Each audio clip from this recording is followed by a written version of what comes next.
बिस्मिल्लाहिर्रहमानिर्रहीम अस्सलाम वालेकुम ladies and gentleman, I hope you all are well. आज हम चाइना की जो न्यूली एक्वायर्ड स्पेस कैपेबिलिटी है उसके बारे में बात करेंगे। That is the hypersonic missile. So आपने पिछले दिनों में ये न्यूज़ बहुत सुनी होगी कि चाइना ने अपना एक nuclear capable hypersonic missile test किया है, जिसने यूएस को बहुत हैरान किया, क्योंकि ये यूएस बिल्कुल एक्सपेक्ट नहीं कर रहा था कि चाइना इतना एडवांस हो चुका है इन दी हाइपरसोनिक मिसाइल टेक्नोलॉजी। और अब तक जो न्यूज़ सामने आई है वो ये है कि China tested a nuclear capable hypersonic missile in August that circle the globe before speeding towards it's target. ये कहा जा रहा है कि चीन ने अगस्त में एक जौहरी सलाहियत के हामिल hypersonic missile that is the nuclear capable hypersonic missile का तजुर्बा किया, जिसने अपने हदफ यानी टारगेट की तरफ तेज़ी से आगे बढ़ने से पहले दुनिया का चक्कर लगाया। उसने जाने से अपने टारगेट को रीच करने से पहले जो है it circle the entire globe. और ये कहा जा रहा है कि चाइना ने ये टेस्ट अगस्त में किया था, जबकि इसके बारे में यूएस को अब मालूम हुआ है, जिसकी वजह से उन्हें बहुत हैरानी हुई है। और इस न्यूज़ के बारे में मज़ीद ये कहा जा रहा है कि in August Chinese military launched a rocket that carried a hypersonic glide vehicle which flew through low orbit space before it missed its target about 2 dozen miles. The idea is कि जो चाइनीज़ मिलिट्री है उसने एक rocket को launch किया अगस्त के महीने में, जिसपे जो है that carried the hypersonic glide vehicle, ठीक है, जिसने लो ऑर्बिट स्पेस में ट्रैवल किया and then it moved towards its target. और वो फिर अपने टारगेट की तरफ गया, लेकिन टारगेट पर रीच करने से पहले ही उसने जो है क्रैश कर गया। And it was, you can say कि अ, एक किस्म का अनसक्सेसफुल टेस्ट रहा, बट ओवरऑल चाइना ने ये कैपेबिलिटी जो है अचीव कर ली है, एक्वायर कर ली है, तो ये इन इटसेल्फ बहुत बड़ी बात है। और अब मैं आपको बताऊंगी कि एक हाइपरसोनिक ग्लाइड व्हीकल होता क्या है, या फिर हाइपरसोनिक वेपन्स क्या होते हैं। जो हाइपरसोनिक ग्लाइड व्हीकल्स होते हैं वो असल में एक टाइप होते हैं हाइपरसोनिक वेपन्स की, ठीक है, हाइपरसोनिक वेपन्स की। और हाइपरसोनिक वेपन्स की ख़ास बात ये होती है कि they travel faster 5 times faster than the speed of sound. यानी वो वेपन्स जो कि साउंड की स्पीड से 5 टाइम्स ज़्यादा स्पीड से ट्रैवल कर सकें, वो वाले हमारे हाइपरसोनिक वेपन्स होते हैं, ठीक है।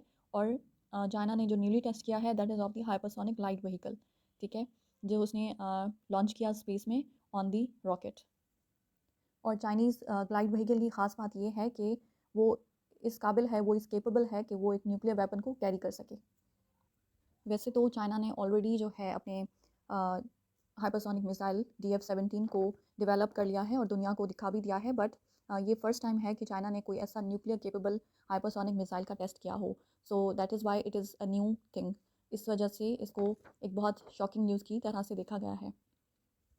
यहाँ पर ये बात आपको मालूम होनी चाहिए कि ऑलरेडी जो है चाइना ने अपना DF-17 के नाम से हाइपरसोनिक मिसाइल डेवलप कर लिया है, लेकिन ये फ़र्स्ट टाइम है कि चाइना ने कोई न्यूक्लियर केपेबल मिसाइल टेस्ट किया हो।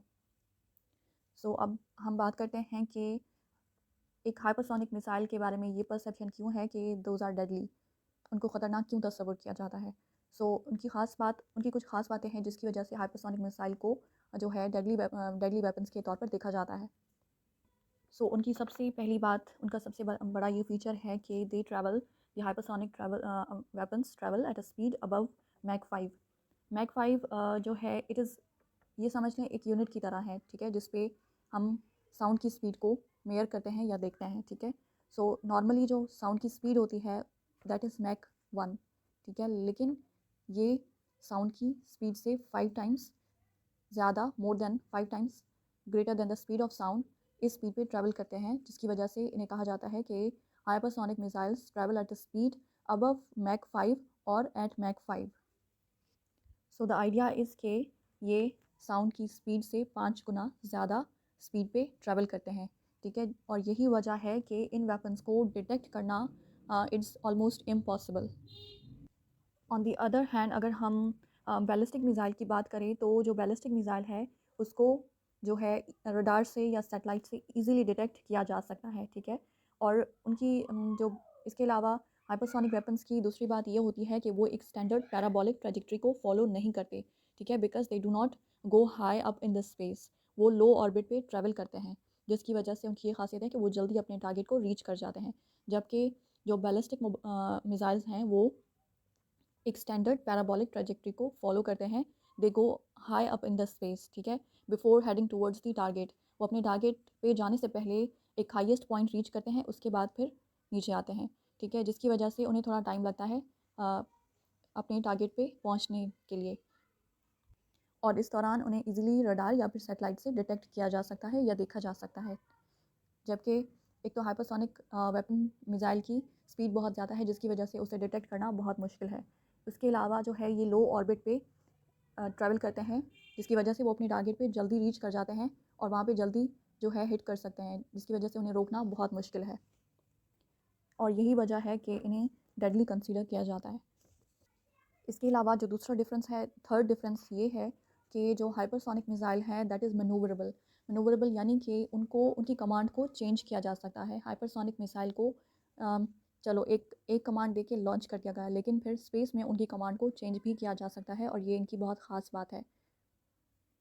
जबकि बैलिस्टिक मिसाइल्स का ये मामला है कि जब उन्हें एक कमांड दे दी जाए तो फिर वो अपने टारगेट पे रीच करके ही स्टॉप होते हैं, ठीक है, बीच में उनकी कमांड को तब्दील नहीं किया जा सकता।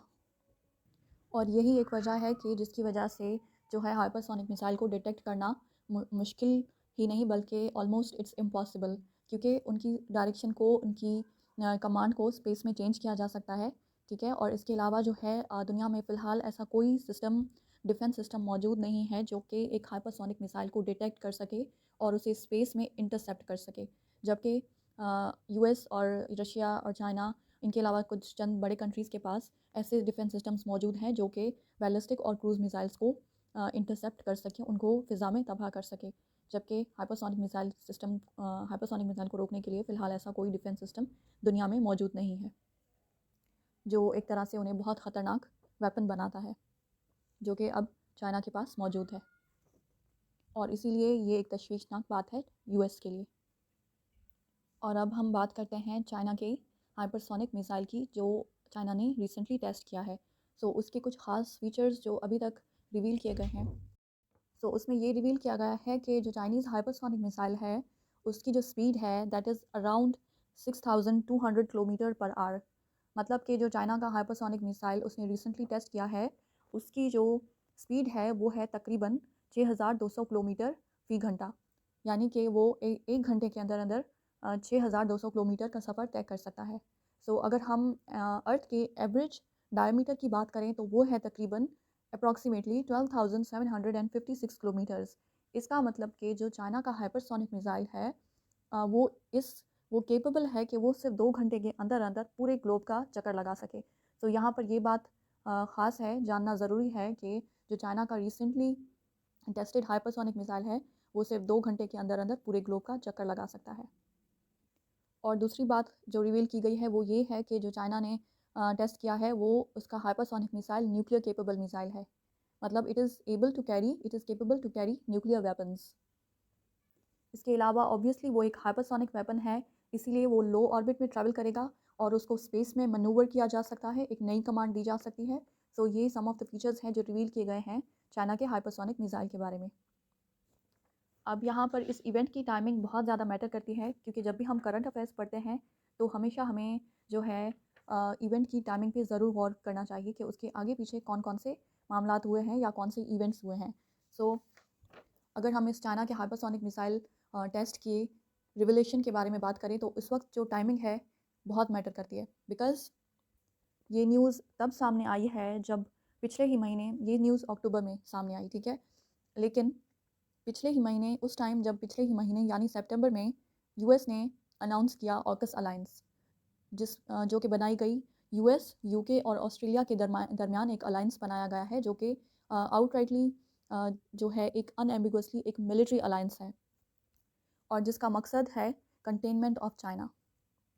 और इस ऑकस अलायंस पे जो है चाइना ने बहुत तहफ़्फ़ुज़ात का इजहार भी किया और यूएस से को कहा कि US should get rid of the cold war mentality. और हार्श वर्ड्स में जो है चाइना ने यूएस के इस कदम को कंडेम किया। अगर आप ऑकस अलायंस के बारे में जानना चाहते हैं तो उस पर मेरी ऑलरेडी एक वीडियो मौजूद है, मैं उसका लिंक डिस्क्रिप्शन में दे दूँगी, you can check it out. So AUKUS alliance के अलावा जो है रिसेंटली इस साल जो एक बड़ा मेजर कंसर्न रहा है यूएस और चाइना के बीच में वो है ताइवान का इशू, जिसकी वजह से यूएस और चाइना के बीच में टेंशन्स बहुत ज़्यादा एस्केलेट हुए हैं।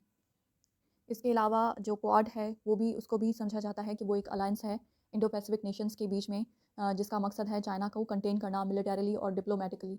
ठीक है, तो इनकी भी मीटिंग्स इस साल क्वाड भी एक्टिव हुआ है। इसके अलावा यूएस ने ऑकस अलायंस भी एक एग्रीमेंट साइन किया, जो कि जिसका मकसद है चाइना को कंटेन करना। इसके अलावा जो है यूएस पे ये एलिगेशंस लगाए गए हैं कि वो ताइवान में ताइवानीज़ फोर्सेस को ट्रेनिंग दे रहा है टू फाइट अगेंस्ट चाइना। सो इन ये तमाम मामला जो हैं बैकड्रॉप में चल रहे हैं, और इनके होते हुए जो है अब रिसेंटली ये अनाउंस हुआ, ये रिवील हुआ कि चाइना ने एक nuclear capable hypersonic missile test किया है। सो एनालिस्ट की तरफ से ये कहा जा रहा है, ये समझा जा रहा है कि ये एक तरह की वार्निंग कॉल है यूएस को कि वो चाइना से दूर रहे, चाइना के मामलात में इंटरफेयर ना करे, क्योंकि चाइना ने अब एक nuclear capable hypersonic missile acquire कर लिया है, जो कि ऑब्वियसली यूएस के लिए बहुत ही तशवीशनाक बात है। वो इसलिए क्योंकि यूएस के पास भी हाइपरसोनिक मिसाइल को इंटरसेप्ट करने के लिए, उसको रोकने के लिए फ़िलहाल कोई सिस्टम, डिफेंस सिस्टम मौजूद नहीं है। और अब हम डायरेक्टली बात करते हैं चाइना के इस रिसेंट हाइपरसोनिक मिसाइल पे जो कंसर्न्स हैं, यूएस के जो कंसर्न्स हैं उसके बारे में बात करेंगे। सो फर्स्ट ऑफ ऑल एक एक्सपर्ट हैं चाइनीज़ न्यूक्लियर वेपन्स पॉलिसी की एक्सपर्ट हैं Miss Taylor Fravel, an expert on Chinese nuclear weapons policy. उनकी तरफ से ये कहा गया कि hypersonic light vehicle armed with a nuclear warhead could help China negate USA's missile defence systems which are design to destroy incoming ballistic missiles. उनकी तरफ से जो एक चाइनीज़ एक्सपर्ट हैं, चाइनीज़ न्यूक्लियर वेपन्स पॉलिसी के एक्सपर्ट हैं, उनकी जानिब से ये कहा गया कि अगर ये खबर सच है कि चाइना ने ये न्यू स्पेस कैपेबिलिटी एक्वायर कर ली है, तो ये यूएस के लिए बहुत तशवीशनाक बात है, क्योंकि इसका मतलब ये होगा कि जो यूएस के पास ऑलरेडी डिफेंस सिस्टम मौजूद हैं वो अमेरिका के डिफेंस के लिए नाकाफ़ी हैं। और ऐसा इसलिए है क्योंकि फ़िलहाल यूएस के पास ऐसा कोई डिफेंस सिस्टम मौजूद नहीं है जो कि हाइपरसोनिक मिसाइल को रोक सके। ऑलराइट, दैट मीन्स कि यूएस के पास anti ballistic missile defence system मौजूद हैं, लेकिन ऑब्वियसली वो एक हाइपरसोनिक मिसाइल को नहीं रोक सकते। दैट क्लैरिफाइज कि इन केस चाइना की तरफ से एक हाइपरसोनिक मिसाइल का अटैक होता है यूएस पर, तो ऑब्वियसली यूएस उसको रोक नहीं पाएगा। तो इट्स वेरी ऑब्वियस कि हाइपरसोनिक मिसाइल एक यूएस की डिफेंस के लिए एक बहुत बड़ा ख़तरा है। ऑलराइट, सो इसके अलावा अगर हम यूएस के दूसरे कंसर्न्स के बारे में बात करें, तो आप if you are following the news, so you must be aware of the fact that China intends to occupy और reunify Taiwan with mainland China. Recently China ने इस इंटेंशन का इजहार किया कि वो ताइवान को रीयूनिफाई करना चाहता है विद द मेनलैंड चाइना, क्योंकि चाइना समझता है कि ताइवान चाइना का एक ब्रेक अवे प्रोविंस है और एक दिन ताइवान को रीयूनिफाई होना होगा चाइना के साथ। और इसके लिए वो कोशिशें कर रहा है कि पीसफुली ताइवान को रीयूनिफाई किया जा सके विद द मेनलैंड चाइना। जबकि दूसरी तरफ ये भी न्यूज़ सुनने में आई कि यूएस जो है वो कोवर्टली ताइवानीज़ फोर्सेस को ट्रेनिंग दे रहा है, उन्हें मिलिट्री सपोर्ट दे रहा है ताकि वो फाइट कर सके चाइनीज़ फोर्सेस के साथ। और इस रिवलेशन के बाद और काफ़ी और दूसरे मसले मसाइल की वजह से यूएस और चाइना के बीच टेंशन्स बहुत ज़्यादा एस्केलेट हुए हैं, क्योंकि एक तरफ चाइना चाहता है कि वो ताइवान को ऑक्यूपाई कर ले, ठीक है, इसके और दूसरी तरफ ऑब्वियसली यूएस कभी भी नहीं चाहेगा कि चाइना ऑक्यूपाई करे ताइवान को, क्योंकि ताइवान एक सेल्फ क्लेम्ड डेमोक्रेटिक स्टेट है, तो वो नहीं चाहेगा, यूएस कभी भी नहीं चाहेगा कि वहाँ पे एक कम्युनिस्ट रिजीम आए। तो इट इज़ ऑब्वियस कि जब भी ताइवान को ऑक्यूपाई करने की कोशिश करेगा चाइना, तो बीच में यूएस ज़रूर इंटरवीन करेगा। और ये पहले ही यूएस ने कहा हुआ था कि वो हर तरह से चाइना के फोर्सफुल रीयूनिफिकेशन विद ताइवान को रेजिस्ट करेगा हर तरह से, ठीक है। लेकिन अब ऐसा करने के लिए यूएस को 100 बार सोचना पड़ेगा। वो इसलिए क्योंकि China has now acquired a nuclear capable hypersonic missile technology, जो कि एक बहुत बड़ा डेटरेंट है अगेंस्ट यूएस। सो ऑब्वियसली अब यूएस को अपने डिफेंस को प्रोटेक्ट करने के लिए चाइना के अगेंस्ट कोई भी एक्शन लेने से पहले 100 बार सोचना पड़ेगा। सो इसलिए कहा जाता है कि इस टाइम में चाइना का हाइपरसोनिक मिसाइल का टेस्ट होना एक तरह की वार्निंग है यूएस को, कि वो यूएस और ताइवान के कि वो चाइना और ताइवान के मामलात से दूर रहे और उनमें किसी भी तरह से इंटरवीन ना करे, और जो चाइना करना चाहता है उसे आराम से करने दे। इसके अलावा अगर हम नेक्स्ट कंसर्न की बात करें तो US Air Force Secretary Frank Kendall said China has made huge advances including the potential for global strikes from space। तो उन्होंने तशवीश का इजहार करते हुए कहा कि चाइना जो है उसने बहुत एडवांस कर लिया है एक डेटरेंट टेक्नोलॉजी में, ऑलराइट, जो कि उसको केपेबल बनाता है कि स्पेस से कहीं भी वो स्ट्राइक कर सके US पे। इसके अलावा पेंटागन की तरफ से कोई कमेंट नहीं आया इस इवेंट पर, बल्कि just it expressed concern about China saying that we have made clear our concerns about the military capabilities China continues to pursue, capabilities that only increase tensions in the region and beyond. और Pentagon ने China को अपना सबसे बड़ा challenge करार दिया। इसके अलावा एक मेजर कंसर्न की बात है US के लिए, और वो ये है कि जो चाइना का हाइपरसोनिक मिसाइल है उसके बारे में ये क्लेम किया जा रहा है कि the hypersonic glide vehicle could enable Beijing to launch an attack over the South Pole, while the US missile defenses are generally aimed towards the northern route to counter missiles from China and Russia. So, the idea is कि जो US के defence systems हैं वो directed हैं towards the north, ठीक है, वो सिर्फ US को नॉर्दर्न साइड से प्रोटेक्ट कर सकते हैं against any attack from China और रशिया, ठीक है। लेकिन क्योंकि अब चाइना के पास हाइपरसोनिक मिसाइल सिस्टम है, क्योंकि चाइना के पास अब एक हाइपरसोनिक मिसाइल है जो कि पूरे ग्लोब का चक्कर लगा सकता है, दैट मीन्स कि वो अब केपेबल है कि वो किसी भी डायरेक्शन से, इवन के साउथ पोल से भी US पर अटैक कर सके। दैट मीन्स कि US के जो डिफेंस सिस्टम्स हैं वो डायरेक्टेड टूवर्ड्स हैं northern side, alright, northern side से तो वो प्रोटेक्ट हो सकते हैं, लेकिन अब चाइना केपेबल है कि वो साउथ से भी US पर कोई अटैक लॉन्च कर सके। And obviously this has concern US a lot. इसके अलावा ये भी कहा जा रहा है कि जो चाइना की इस न्यूली एक्वायर्ड स्पेस कैपेबिलिटी है, इसकी वजह से चाइना के लिए बहुत आसान हो गया है कि वो साउथ चाइना सी में US के इन्फ्लुएंस को काउंटर कर सके, उसको रेजिस्ट कर सके, क्योंकि अब चाइना US पर कहीं से भी किसी भी वक्त किसी भी डायरेक्शन से अटैक कर सकता है, अटैक लॉन्च कर सकता है, ठीक है, और US उसको रोक भी नहीं पाएगा, क्योंकि US के पास anti ballistic missile systems, defence systems तो मौजूद हैं, लेकिन वो एक हाइपरसोनिक मिसाइल को नहीं रोक पाएगा। तो अब हर मामले में US को अपना डिफेंस, अपनी सिक्योरिटी को मद्देनज़र रखते हुए कोई भी स्टेप लेना पड़ेगा। It's not free to take any decision any time, क्योंकि अब US को काफ़ी सारी बातों को आगे रख कर कोई भी फैसला लेना पड़ेगा और अपनी नेशनल सिक्योरिटी को, अपने डिफेंस को प्रोटेक्ट करना होगा against China. So that's all about it. So ये तमाम US के concerns about the China's newly acquired space capability. I hope कि आपको कुछ समझ आया होगा।